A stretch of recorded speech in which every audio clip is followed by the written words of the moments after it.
Imagine hearing screams from the house next door.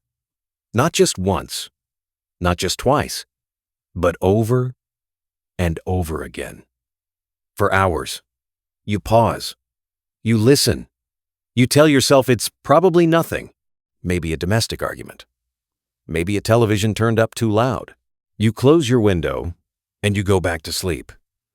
The next morning, police tape surrounds that very house. A body is discovered inside. And then you learn a truth that will haunt you forever.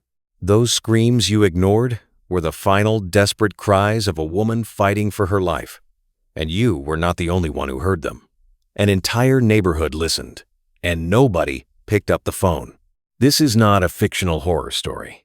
This is exactly what happened in a quiet suburban neighborhood in the United States.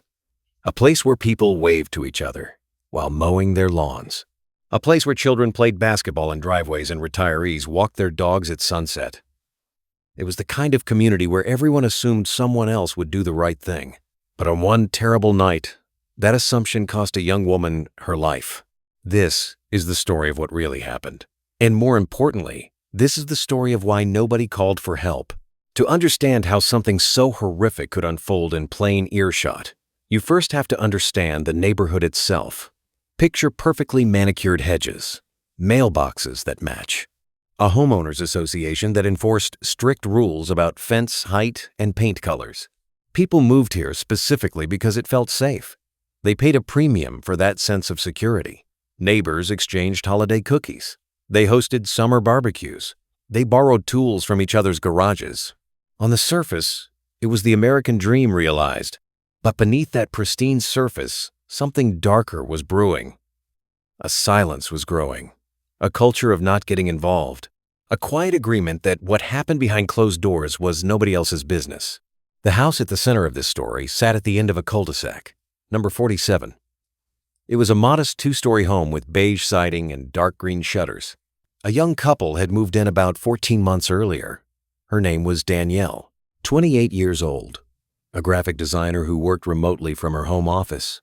She had kind eyes and a laugh that neighbors would later describe as infectious. Her boyfriend was named Marcus, 31 years old. He worked construction and had a reputation for being loud and intense. Some neighbors found him charming. Others found him unsettling. One elderly woman who lived 2 doors down later told police she always got a strange feeling when Marcus looked at her.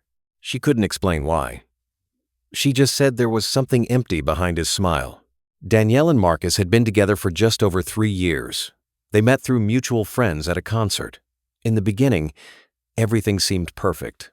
Danielle told her close friends that Marcus was passionate and protective. She loved how he always wanted to be with her. She saw his intensity as a sign of deep love.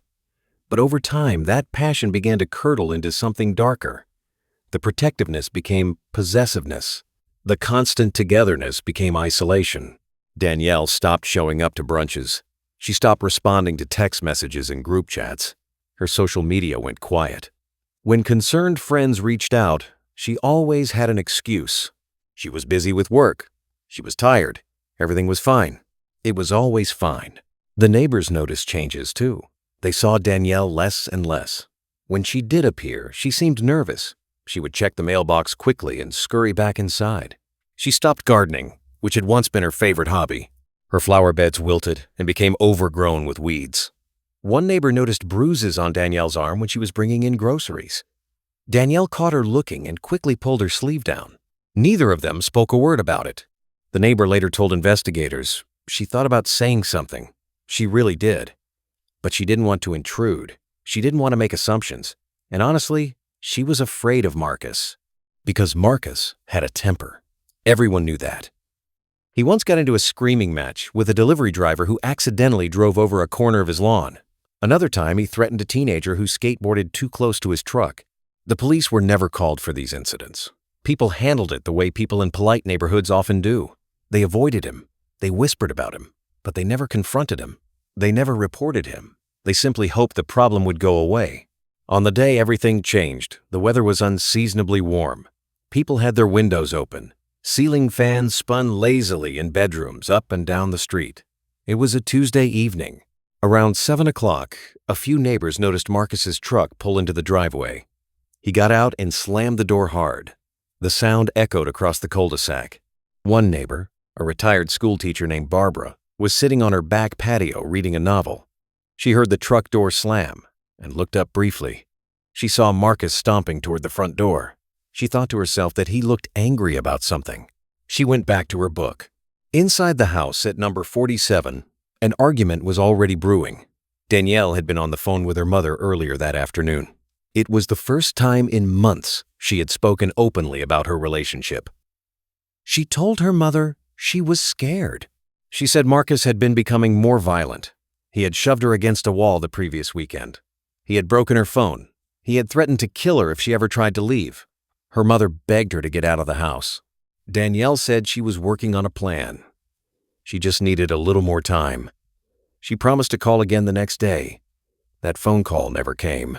When Marcus entered the house, he immediately accused Danielle of talking about him behind his back. He had somehow found out about the phone call. Perhaps he had been monitoring her calls. Perhaps he had installed spyware on her computer. The details remain unclear. What is clear is that he was enraged. The first screams were heard around 7:30. A couple across the street was eating dinner in their dining room. They both paused and looked toward the window. They heard a woman's voice crying out. Then they heard a man shouting. The couple exchanged an uncomfortable glance. The husband said it was probably just a bad argument. Couples fight. It happens. The wife nodded slowly and kept eating her pasta. They tried to ignore the sounds. They turned up the volume on their television. But the screams continued. They grew louder, more desperate. Another neighbor 3 houses down was putting her children to bed. Her 7-year-old daughter asked why the lady was yelling. The mother told her it was nothing and closed the bedroom window. She considered calling the police. Her finger hovered over her phone. But then she thought about Marcus. She remembered the way he had screamed at the delivery driver. She was afraid of retaliation.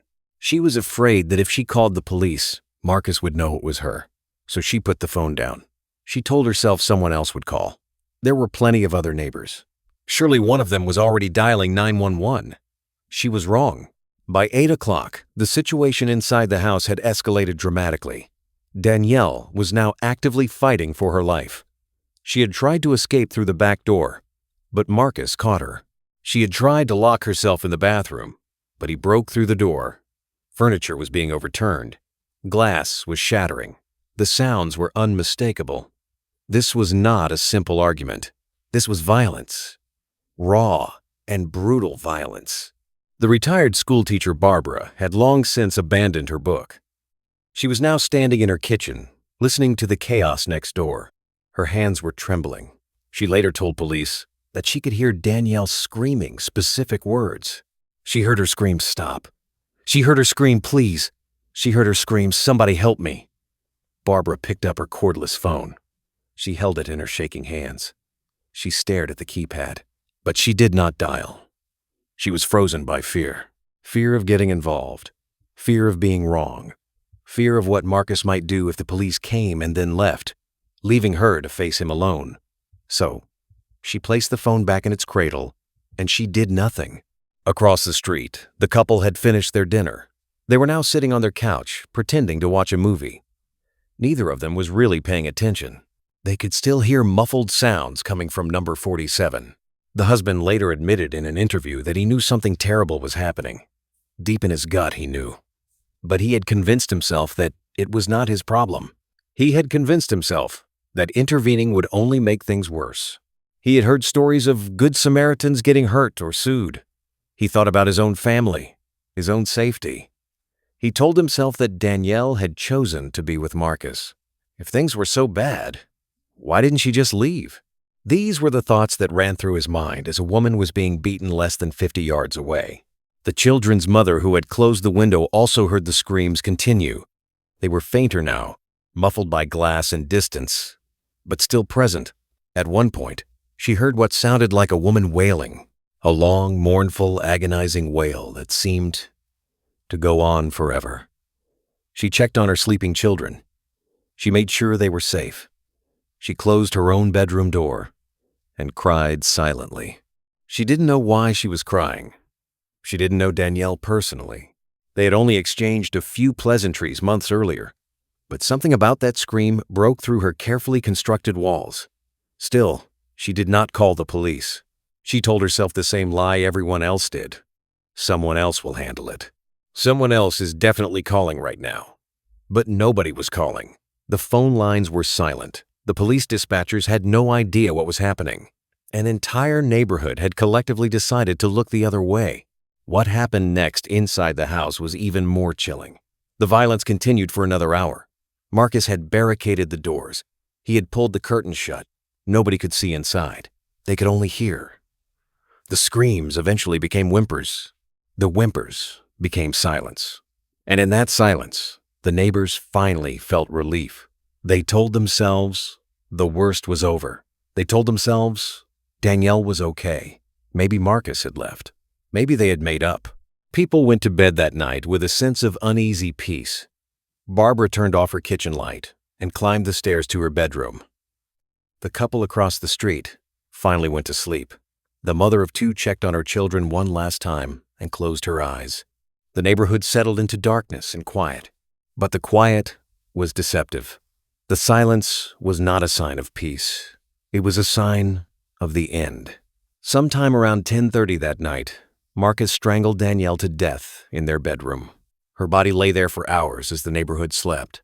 The same neighbors who had heard her desperate cries now slept soundly while her body grew cold. The nightmare had reached its terrible conclusion, but nobody outside that house knew it yet. The next morning, the sun rose on a perfectly ordinary Wednesday. Sprinklers clicked on. Coffee pots brewed. Children ate cereal and rushed to catch school buses. Everything looked normal. Everything felt normal. Nobody spoke about what they had heard the night before. It was as if the entire neighborhood had made a silent pact to forget. It was Marcus himself who eventually called the police. At 9 o'clock the next morning, he dialed 911. His voice was eerily calm. He told the dispatcher that he had found his girlfriend unresponsive, and he thought something was wrong. Paramedics arrived and pronounced Danielle dead at the scene. Marcus told officers a rehearsed story. He said they had an argument the night before, but things had calmed down. He said he went out for a drive to clear his head. He said he returned home to find her lying in bed, not breathing. He performed the role of the grieving boyfriend perfectly. He cried. He shook his head in disbelief. He asked what could have possibly happened, but the officers noticed something strange. There were fresh bruises on his knuckles. There were scratch marks on his forearms, and the crime scene told a very different story than the one Marcus was telling. The house was in disarray. Broken glass covered the kitchen floor. A door was kicked off its hinges. There were bloodstains on the carpet. Danielle's body showed clear signs of prolonged struggle. Defensive wounds covered her hands and arms. She had fought hard for her life. She had fought while people listened. She had fought while people decided not to get involved. The medical examiner later determined that her death was slow and painful. The strangulation had taken several minutes. Marcus had looked into her eyes as she died. And outside, the sprinklers continued to spray. The coffee continued to brew. The school buses continued to run. When investigators began canvassing the neighborhood, the truth started to emerge. At first, nobody wanted to talk. People claimed they hadn't seen or heard anything unusual. They averted their eyes. They spoke in vague terms. But slowly, piece by piece, the real story came out. Barbara finally admitted she had heard the screams. She broke down crying on her front porch as she told a detective about holding the phone in her hands and choosing not to dial. The couple across the street admitted they had turned up the television to drown out the noise. The mother of two confessed she had closed the window while a woman was screaming for help. One by one, the neighbors admitted their complicity. One by one, they tried to explain the unexplainable. We thought someone else would call. We didn't want to get involved. We were scared of Marcus. We didn't know it was that serious. But those explanations fell apart under the weight of what actually happened. Because this was not a momentary lapse. This was not a single missed opportunity. This was hours of continuous violence that multiple people witnessed and chose to ignore. The detectives were stunned. They had investigated many murders, but they had never encountered a case where an entire neighborhood essentially let a woman die.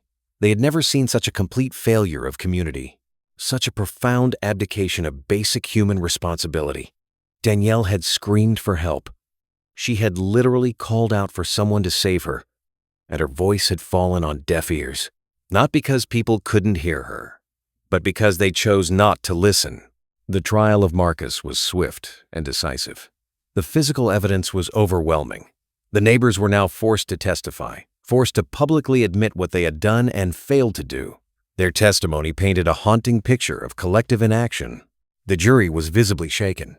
Marcus was found guilty of first-degree murder and sentenced to life in prison without the possibility of parole. Justice, in the legal sense, was served, but the deeper questions remained. How could this happen? How could so many people fail to act? What does it say about our society that a woman could scream for help for hours and not one person would pick up the phone? Psychologists have studied this phenomenon for decades. They call it the bystander effect. The more people who witness an emergency, the less likely any single person is to intervene. Everyone assumes someone else will take responsibility. Everyone waits for someone else to act. In this case, every neighbor assumed another neighbor was already calling the police. Each person's hesitation reinforced the hesitation of others. A deadly chain of assumptions that ended with Danielle's life. The bystander effect is powerful. It is deeply rooted in human psychology, but understanding it does not excuse it. Knowing why something happened does not make it acceptable. Danielle's family has since become advocates for change. Her mother speaks at universities and community centers. She tells her daughter's story not to place blame, but to spark action. She asks people a simple question. If you heard someone screaming for help right now, what would you do? Would you be the one to pick up the phone? Would you be the one to knock on the door? Would you be the one to get involved? Or would you close your window and turn up the television? She makes people sit with that question. She forces them to confront their own capacity for inaction. Because the truth is, most of us believe we would do the right thing. We believe we would be the hero in this story. But the neighbors in that quiet suburban cul-de-sac believed that too. And they were wrong. The house at number 47 still stands today. A new family lives there now. They do not know the full history of what happened within those walls.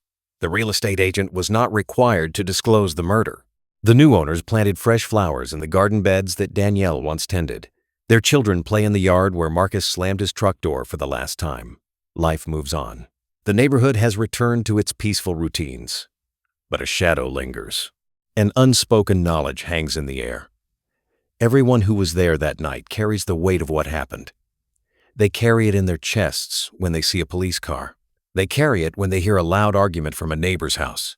They carry it when they lay in bed at night and hear a distant scream that might just be a cat or might be something far worse. And so the question remains. What would you have done? Would you have been different? Would you have overcome the fear, the hesitation, the assumption that someone else was handling it? Or would you have been just like them, closing your window, turning up the volume, going to sleep while a woman's life slipped away just a few feet from where you lay your head? If this story affected you, if it made you think, if it made you feel something, then do not let that feeling fade. Share this video with someone who needs to hear it. Talk about the bystander effect with your family and friends. Make a plan for what you would do in an emergency. And if you ever hear screams next door, do not assume someone else is calling. Be the one who picks up the phone. Be the one who refuses to look away. Danielle's story does not have to be repeated. Her death does not have to be meaningless. The next time you hear something, do something. Please like this video to help spread awareness. Subscribe to this channel for more true crime stories that matter. And comment below. Tell me honestly, what would you have done if you were one of those neighbors? I want to hear your thoughts. Until next time, stay aware and stay safe.